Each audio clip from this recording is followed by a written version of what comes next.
C'est un épisode de Mes Bricolos un petit peu exceptionnel, un petit peu particulier, parce que dans cet épisode de Mes Bricolos, je vais vous parler d'une création que j'ai réalisée, un fauteuil qui s'appelle le fauteuil Boussa. Je vous expliquerai aussi pourquoi il s'appelle le Boussa, et je l'ai réalisé en collaboration avec les ateliers Jouffre Maroc. On va découvrir tout ça ensemble dans le cadre d'une exposition, parce qu'il a été présenté pour la première fois il y a quelques semaines, lors de cette exposition à la galerie Abla Ababou à Rabat, au Maroc. Donc si vous êtes de passage à Rabat, si vous habitez dans le coin ou si vous êtes en vacances, n'hésitez pas à aller voir cette exposition. Ça vous permettra de découvrir aussi en vrai ce fauteuil Boussa.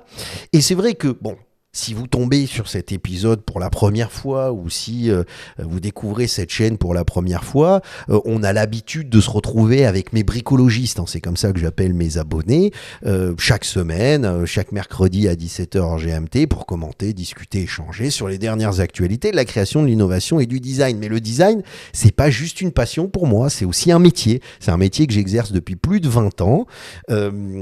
D'ailleurs, j'enregistre tous ces épisodes de Mes Bricolos en direct de mon studio de design où je me trouve actuellement à Marrakech au Maroc. Mais voilà, comme il y a une actualité, comme il y a une création que j'ai réalisée, et puis en plus, on essaye toujours dans ces épisodes de Mes Bricolos de deviner les intentions du designer, de la marque, de la stratégie, des différents départements pour essayer d'analyser, de comprendre leur intention sur la création de cet objet. Là, l'avantage, c'est que pour le fauteuil Boussa, je vais vous montrer toutes les étapes de réflexion, d'analyse, d'inspiration, de conception, de modélisation, de mise en plan, de collaboration avec les ateliers Jouffre Maroc, justement, de fabrication de ce prototype jusqu'à l'objet final. Comme ça vous permettra de comprendre un petit peu ces différentes étapes, mon processus créatif tout simplement. Donc, sans plus tarder, parce que je suis très excité de vous présenter tout ça. Ça me plaît vraiment, c'est partager ça avec vous, c'est vraiment quelque chose qui me plaît. Je vous propose qu'on se retrouve tout de suite en couleur. À tout de suite les amis. Salam alaikum, bienvenue à tous dans ce nouvel épisode de Mes Bricolos, épisode numéro 11 de la saison 6. Comment vont mes bricologistes préférés? Comment ça va les amis? Alors c'est ce que je vous ai expliqué au début. Mes bricologistes, aussi appelés les bricologues, ce sont les abonnés à cette chaîne. Et si vous n'êtes pas abonné et que vous voulez faire partie de la team des bricologistes, écoutez les mecs, c'est le moment de vous abonner. Abonnez-vous, regardez, je vous ai fait un petit effet hypnotique, au lieu de toujours faire le même truc, tu sais, le pouce en l'air, abonne-toi, machin, je vous fais des petits effets sympas, un peu plus dynamiques, un peu plus rigolos, peut-être un petit peu hypnotiques pour vous encourager à vous abonner, vous abonnez.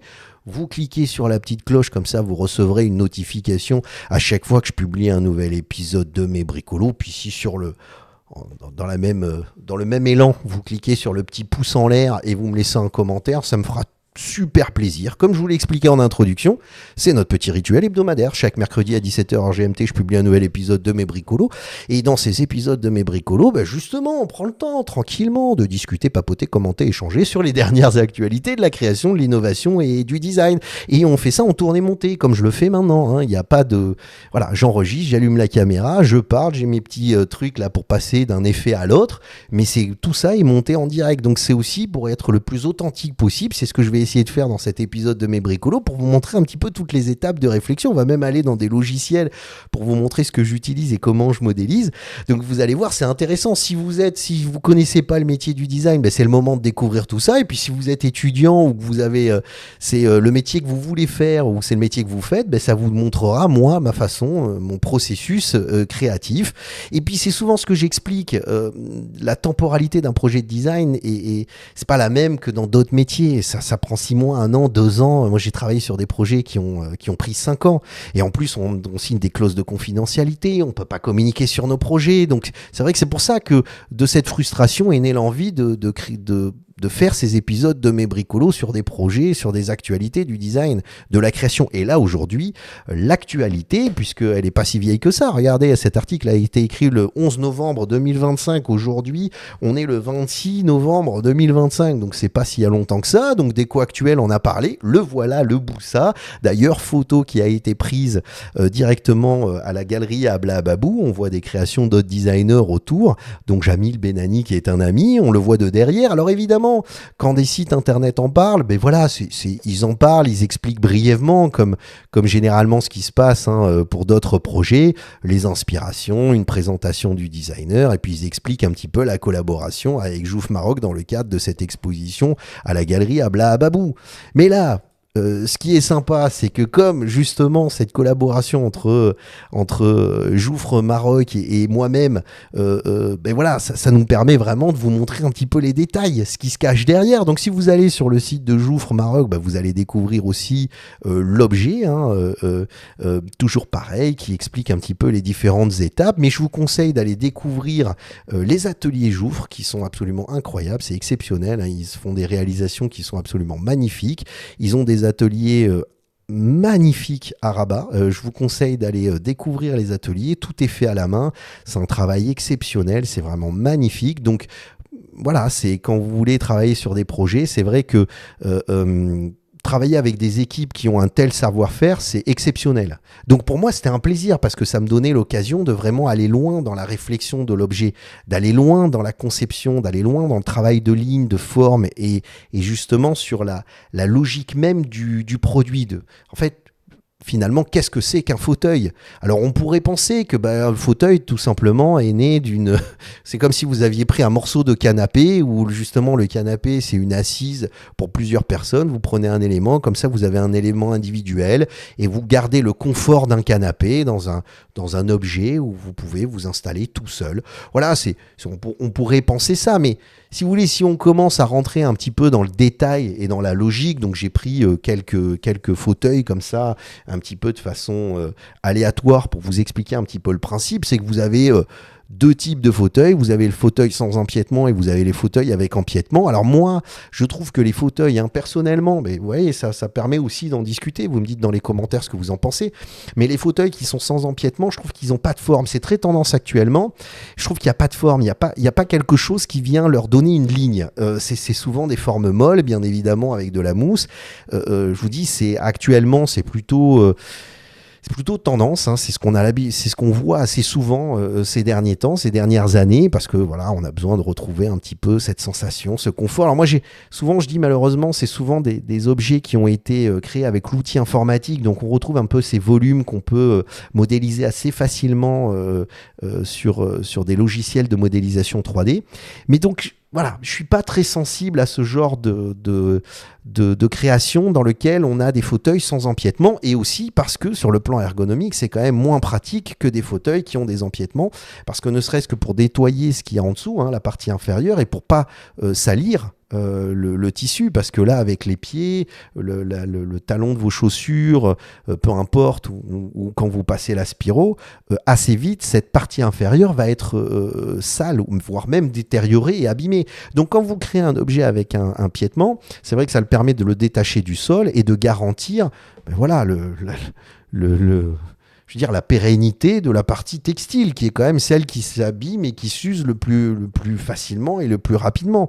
Donc, pour une assise, donc un fauteuil dans lequel vous avez un empiètement, l'idée c'est quand même de garder cette sensation du confort. Donc on est quand même sur des parties molles, en mousse, assez conséquentes pour donner cette sensation d'un élément de canapé, un peu comme ça, tu vois, c'est comme si tu avais extrait cet élément du canapé.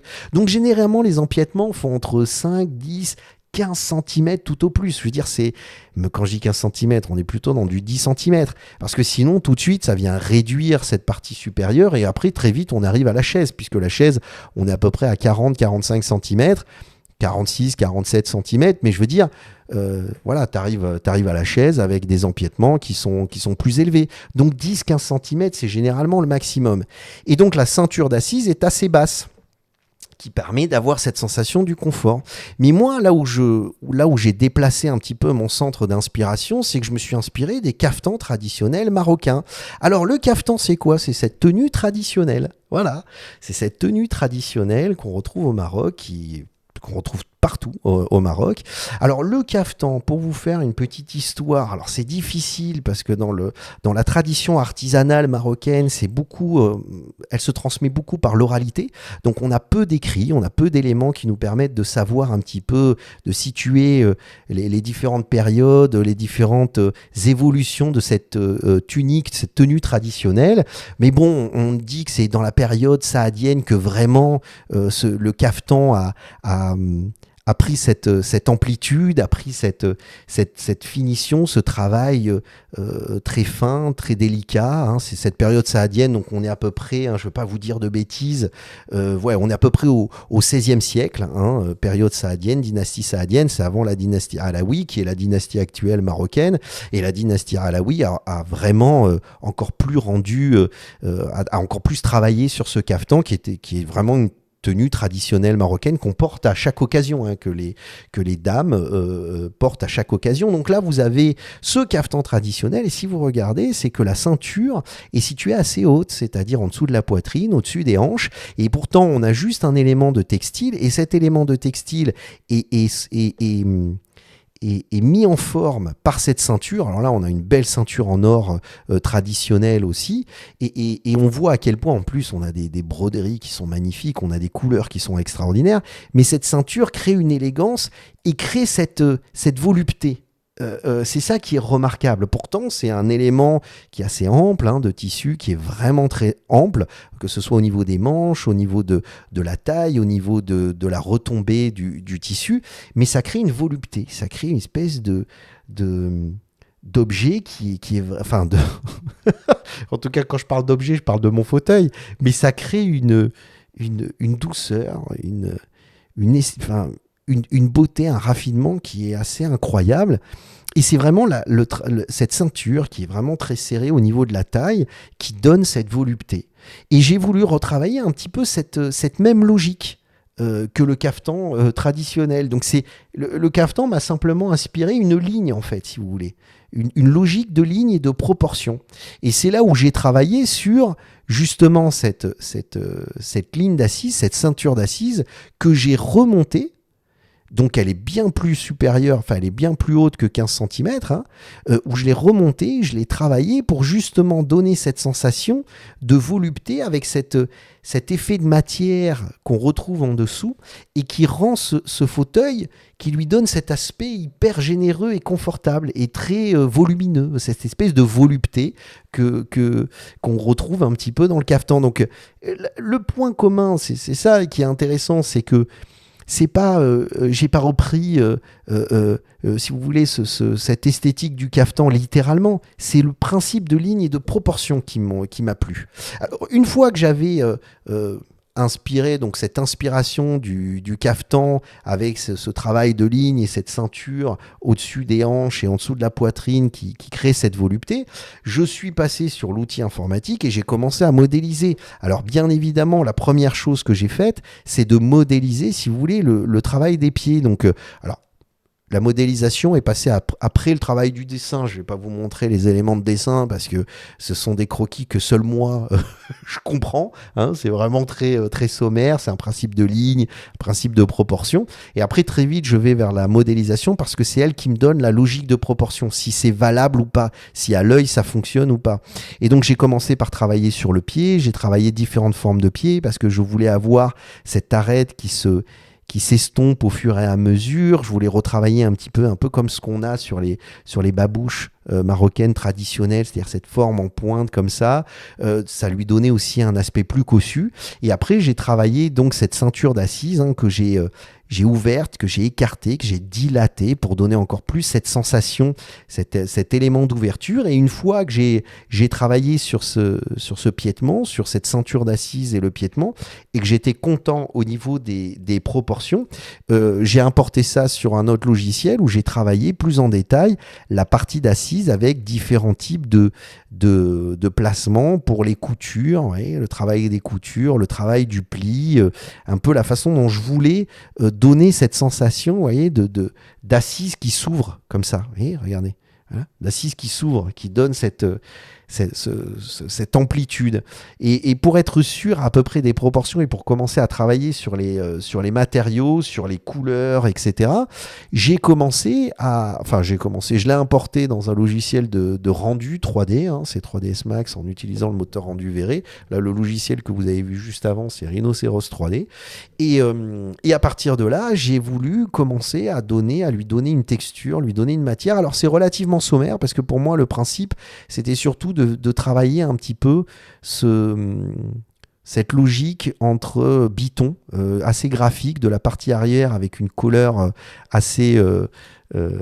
voilà, c'est un color block, si vous voulez, pour justement casser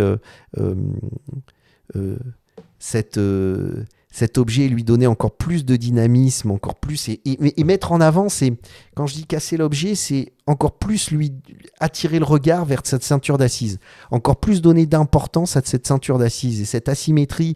Alors, quand je parle d'asymétrie, c'est entre la partie arrière et la partie avant, c'est pour le rendre encore plus visuellement attractif et que tout d'un coup, ça vient dégager complètement l'assise.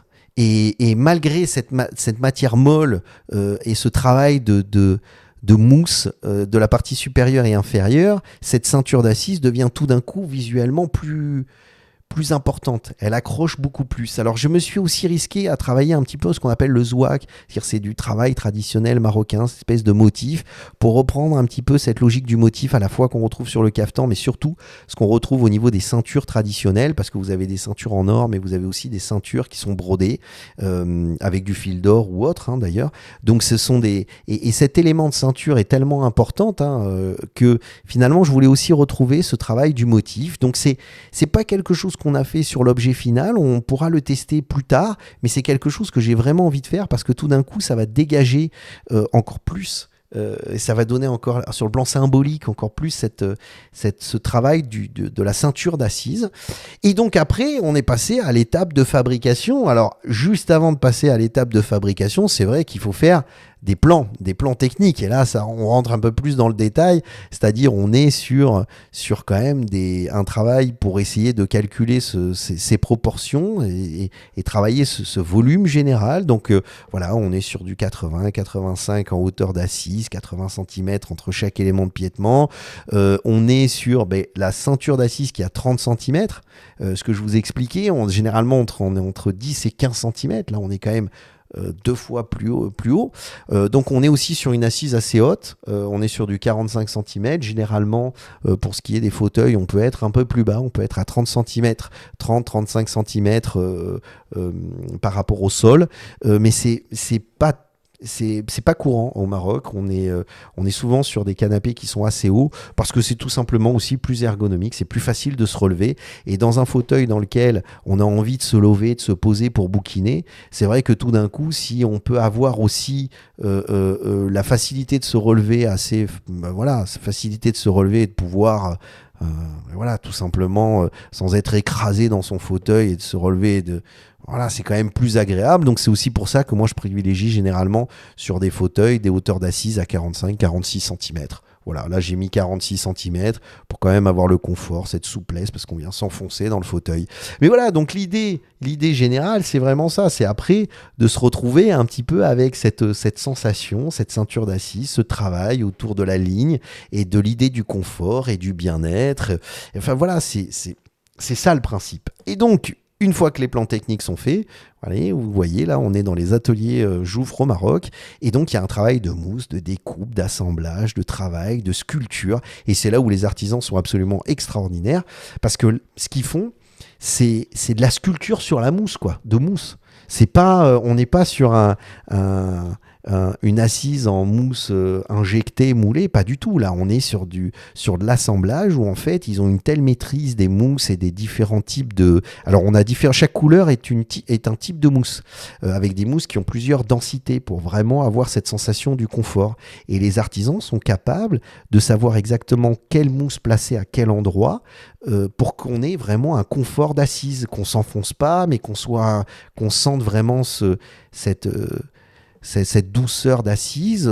Pareil au niveau des accoudoirs, qu'on soit bien, qu'on soit pas tout de suite en contact avec la structure intérieure de l'assise. Alors je l'ai pas montré, mais en fait il y a toute une structure, une ossature à l'intérieur de cette mousse. Et donc, il permet de la maintenir. Et donc, là, c'est vraiment de la sculpture. C'est-à-dire, c'est ça qu'il faut comprendre. C'est pas, on n'est pas avec un travail de tapissage un petit peu traditionnel. Vous avez un bloc de mousse et puis après, boum, vous mettez une housse en tissu. Non, là, il y a vraiment un travail de sculpture. Pour avoir ce rendu final, c'est vraiment un boulot de sculpture. Les mecs passent du temps, ils travaillent à la main avec de la colle, ils font vraiment un travail complet. Et c'est ça qui est exceptionnel. C'est ça qui est exceptionnel. Ça, c'était des photos qu'ils m'ont envoyées pour voir un petit peu la ligne générale, pour voir ce travail de pli, pour donner cette sensation. Parce que je voulais quelque chose, quand tu mets tes mains aux extrémités, si tu veux, des accoudoirs, tu as un bon maintien, même pour te relever, pour pas que l'accoudoir soit trop épais. Soit un peu gros et tu aies du mal à te relever de l'assise. Donc voilà, je voulais un peu travailler toujours dans cette logique d'ergonomie, de fonctionnalité, de sensation, de ligne. Enfin, il y a plusieurs choses qui cohabitent et qui sont... voilà, c'est des curseurs qu'on travaille et qu'on fait évoluer au fur et à mesure. Et puis après, on a le travail du travail de matière, couleur et finition, qui est très important. Donc voilà, on est sur du noyer, la référence du jaune avec ce petit touche de rouge pour avoir cette petite teinte orangée, le tissu sur la partie supérieure, voir comment tout ça cohabite pour arriver à l'objet final qui est le boussa. Voilà, ce boussa-là. Donc on voit vraiment, là on ne voit plus ce travail de mousse, mais vous voyez le travail du tapissage qui lui aussi est très important avec le travail de la couture qui donne la forme, qui donne la ligne générale avec ce travail de lignes, de ceinture d'assises.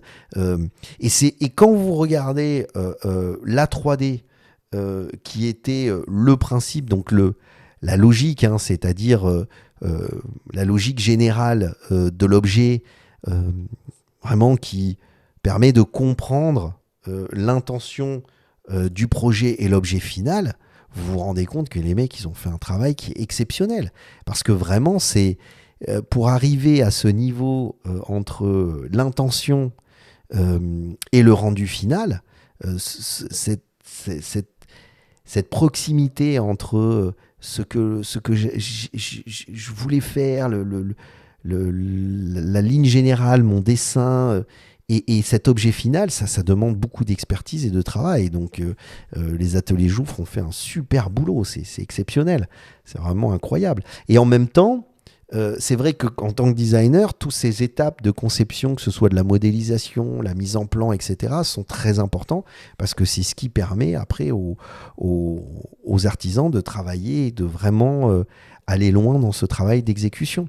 Et donc là, vous voyez, on a vraiment cette sensation. Et je vous jure, c'est pas juste une sensation, c'est que quand on s'assoit dedans, c'est hyper confortable. Et donc... Et pour terminer là-dessus, le boussa, ça veut dire quoi, boussa? En dalija, ça veut dire le bisou. Et comme c'est inspiré des caftans traditionnels, voilà, et qu'il y a cette volupté, cette sensualité, c'est vrai que le boussa retrouve un petit peu cette même émotion, c'est-à-dire cette émotion de la volupté, de la sensualité. Et c'est pour ça que je l'ai appelé le fauteuil boussa, qui veut dire le fauteuil bisou.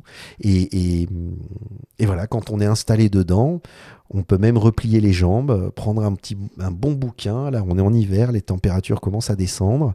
On prend un plaid, on se met dedans, on pose son plaid tranquillement, on se fait un bon chocolat chaud, un bon café chaud, un café au lait, un cappuccino, et on prend son bouquin et on lit son petit livre tranquille, en buvant son café avec son plaid à l'intérieur de ce fauteuil. Vraiment, le scénario que je viens de vous faire, c'est un scénario dans lequel on se projette sans aucun problème. Et je vous promets que les ateliers Jouffre, ils ont fait un super boulot parce que c'est d'un confort. Vraiment, une fois qu'on s'y assit, on n'a plus envie de se relever, quoi. Voilà. Donc maintenant, moi, ce que j'ai envie de vous dire, c'est de se retrouver dans les commentaires. Qu'est-ce que vous en pensez? Comment vous avez trouvé cet épisode de Mes Bricolos? Si vous avez des questions, d'autres questions sur les détails, sur comment je travaille, les logiciels que j'utilise, n'hésitez absolument pas. Donnez-moi votre avis. Moi, c'est toujours intéressant. C'est comme ça que, justement, c'est dans maintenant qu'il est dans le monde, là, maintenant que tout le monde peut le découvrir, ben voilà, ce qui m'intéresse c'est aussi d'avoir vos avis. Et moi, ce que je vous propose, c'est qu'on se retrouve justement pour un nouvel épisode de Mes Bricolos la semaine prochaine. Je vais vous laisser avec des épisodes qui vont s'ouvrir à droite et à gauche, peut-être sur des créations que j'ai réalisées. Je sais que j'avais parlé d'une scénographie que j'avais réalisée pour Bancal Marleb, donc je le mettrai peut-être en lien là. Il faut que je le retrouve, mais je vous le mettrai à gauche ou à droite, vous puissiez aller le voir. Mais voilà, et donc jusqu'à la prochaine fois, jusqu'à un prochain projet. Je travaille sur des projets de scénographie, d'hôtellerie, sur des projets, sur le projet de la réhabilitation de la plage de Malafna. Ça serait super d'en discuter, de vous les présenter et d'en parler avec vous. Mais bon, voilà, on est encore sous des clauses de confidentialité, donc en attendant que ces projets se finissent, mais voilà, on se retrouvera la semaine prochaine pour notre petit rituel hebdomadaire et pour commenter les actualités de la création, de l'innovation et du design. À la semaine prochaine, slama à tous et à bientôt, bye.